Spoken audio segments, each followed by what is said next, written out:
Bien, lo tenemos al secretario general del Sindicato de los Trabajadores Municipales de Vicente López, Victorio Pirilo. Victorio, ¿cómo andamos? ¿Cómo anda? ¿Viviese bien? Bien, bien. Vamos a hacer primero un resumen un poquito de los logros que han tenido en los últimos meses. Paritaria, ¿cómo cerraron? ¿Cómo termina el tema salarial de ustedes este año? Bueno, nosotros pudimos, las paritarias son anuales y las nuestras siempre son en julio. Nosotros pudimos adelantar por convenio 90 días la paritaria Sí.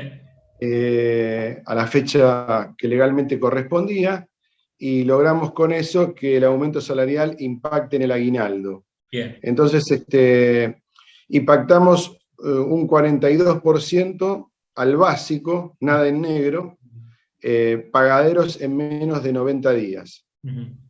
Bien. Eh, Eso fue un avance bastante bueno en ese momento porque la mayoría de los gremios venían firmando y es lo que nos mostraba la municipalidad, que quería que firmáramos en igual sentido de convenios que se han firmado a marzo o abril del año que viene, ¿no? El Sí, sí. 22. Nosotros eso lo rechazamos, Ujú. eso tardó casi 25 días, pero al final triunfó nuestra postura y logramos eso.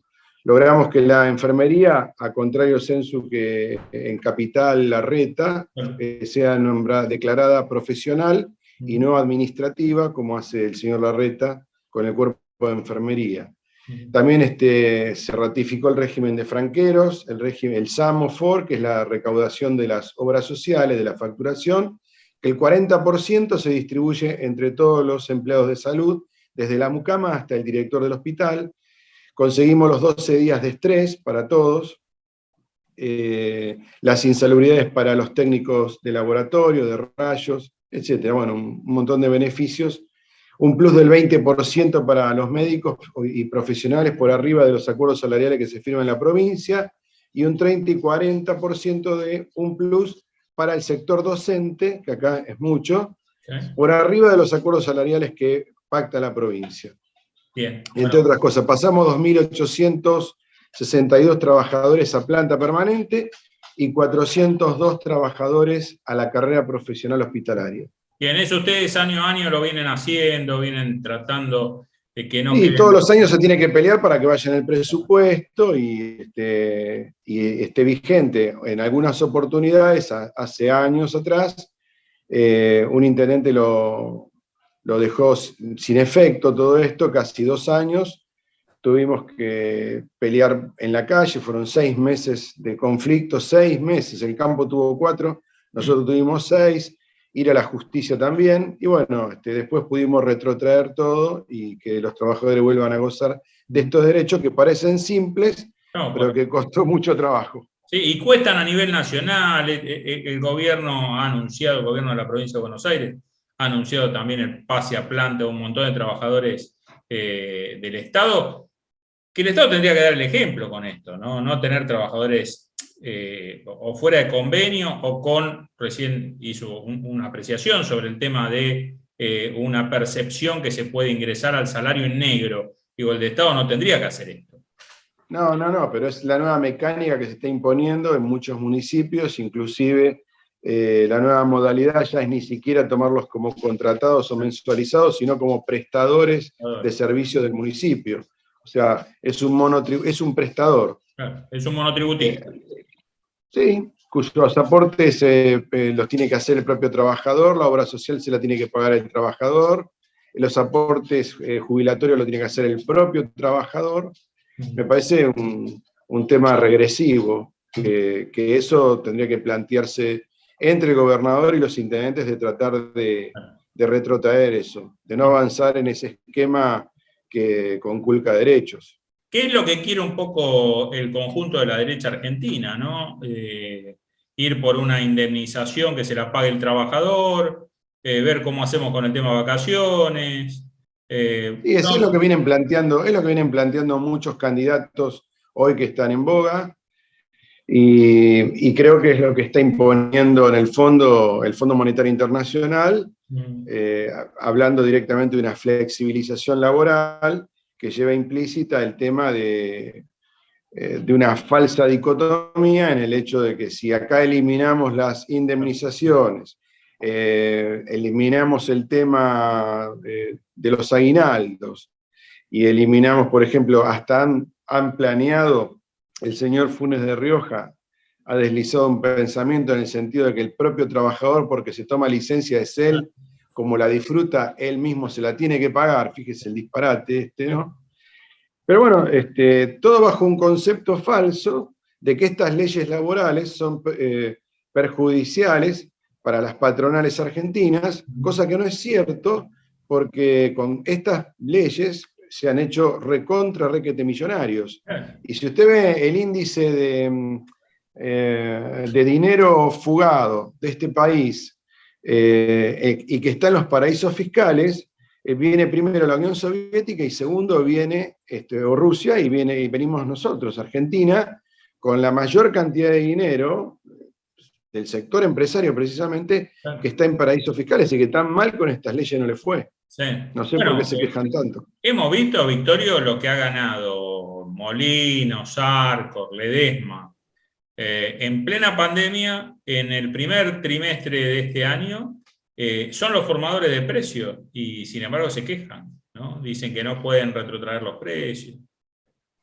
No, usted sabe bien que los precios acá no son, los salarios no son formadores de precios, para nada. Primero porque todos hablan, dolarizando la economía, hablan todo de valor dólar, ¿no? Porque los insumos ahora se me dispararon porque el valor dólar, pero el salario, ¿por qué no lo dolarizamos también entonces? ¿Por qué no lo fijan al valor dólar el salario?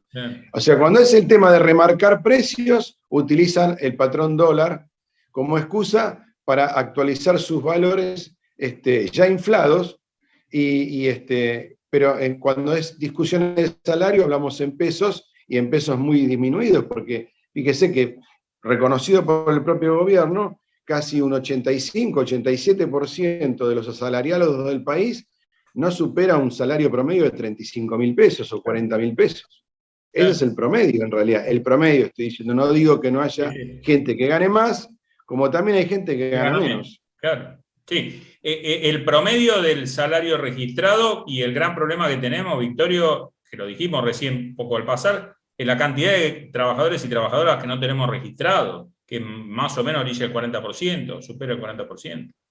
Es terrible eso, es terrible, y el principal evasor de esa normativa es el Estado, porque el que más trabajadores en negro tiene es el Estado, y tampoco el Estado controla el trabajo en negro que se viene ejecutando en distintas empresas como las que usted nombró recién, que son también, en otra época las llamarían negreras, pero se abusan de la precariedad laboral, toman muchos inmigrantes que lamentablemente no tienen en regla su estadía aquí en la Argentina.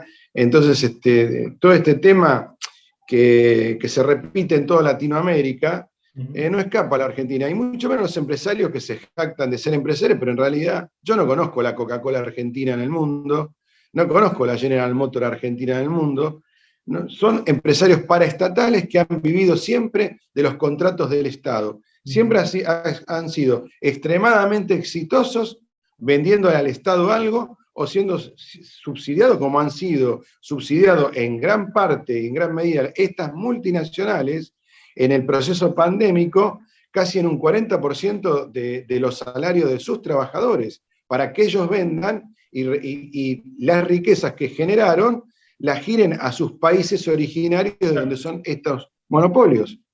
¿Cómo fue esta propuesta que le hicieron desde el sindicato, puntualmente usted, a la UIA, a la Unión Industrial Argentina, que vino con algunos de estos reclamos para quita de derechos?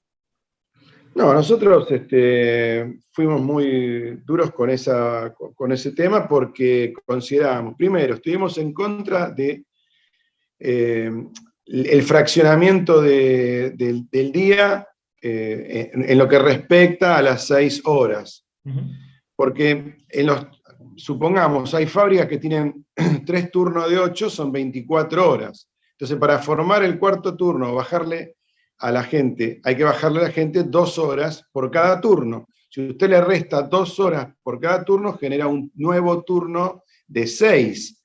Pero ¿qué pasa? Ese nuevo turno de 6 horas, que serían 4 turnos de 6 por día, sí, también necesitaría la conformación de un quinto turno de 6 horas que le dé respiro y descanso a estos nuevos 4 turnos creados. Claro. Con lo cual, me parece inviable, por lo menos en el sector privado. Sí. Y en segunda instancia, con el tema del proyecto nuestro, que lo ha tomado el diputado Massa, y que creo que lo ha presentado, nosotros planteamos desde acá, esa fue nuestra propuesta, que en este periodo tan crucial, en donde la gente cuestiona los planes, y muchos de la oposición también cuestionan los planes, yo diría que hay que reinsertar en el mundo del trabajo a estos sectores que están hace años sujetos a un plan. Yo creo que la gente quiere trabajar, no quiere vivir de un plan. Sí, obvio, sí. Ahora, ¿qué pasa?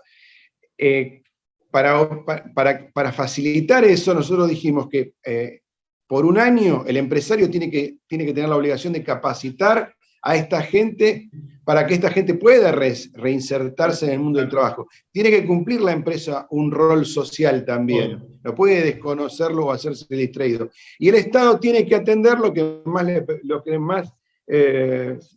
más se quejan los empresarios, que es, tendría que hacerse cargo por un año de las cargas patronales, se tendría que hacer responsable por un año de los aportes previsionales, de un seguro de salud, y en un caso de eventual juicio también hacerse cargo el Estado de una eventual demanda por un año. Y después ver qué es lo que toma mayormente capacitar a un obrero, a un trabajador, y reinsertarlo gradualmente en las empresas, en el mercado.